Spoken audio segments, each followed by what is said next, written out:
Қасым ханның қасқа жолы, Есім ханның ескі жолы, әз тәукенің жеті жарғысы, дала заңының жарқын үлгілері. Қазақ елі осы жолды үзген емес, деді президент өз сөзінде.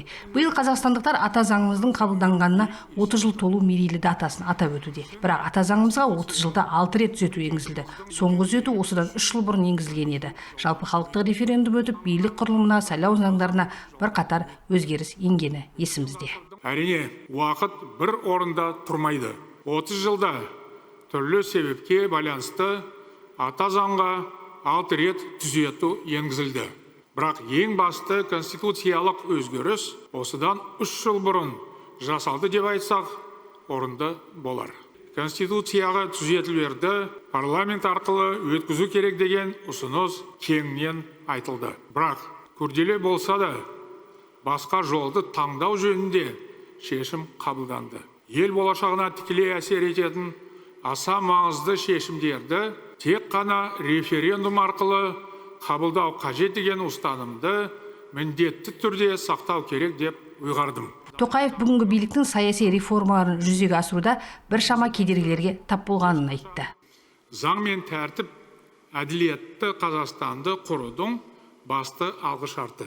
Жалпы айтқанда, біз мемлекеттік саясатта терең өзгеріс жасадық. Конституциялық реформа осы ауқымды жұмыстың берік құқықтық арқау болды.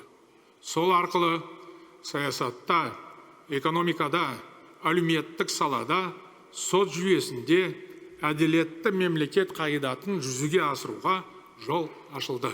Қаңтар трагедиясынан кейін қоғамда жиі қолданылатын жаңа Қазақстан, әділетті Қазақстан ұғымына қатысты да ойын жеткізді. Президент әділетті Қазақстанды құру процесін ешкім тоқтата алмайды деп баса айтты. Развернуть вспять начатый процесс строительства справедливого Казахстана уже никто не сможет. Вернуться в прошлое не позволят прежде всего молодые граждане нашей страны. Образованное поколение молодых людей устремлено в будущее. Они хотят видеть Казахстан цивилизованным государством, идущим в ногу с требованием новой эпохи. Тоқаев сондай халық үніне құлақ асатын мемлекет тұжырымдамасына да тоқталды.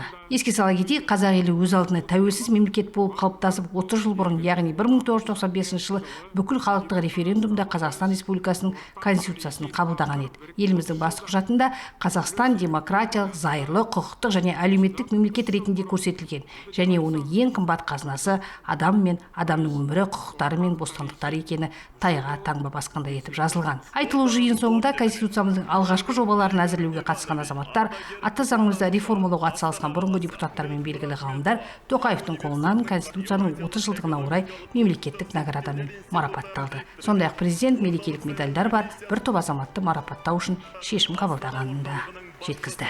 Әселім Қалкен, Ахмедияр Әлиясов, Хан ТВ, Астанадан президенттің телерадио кешенінің қолдауымен.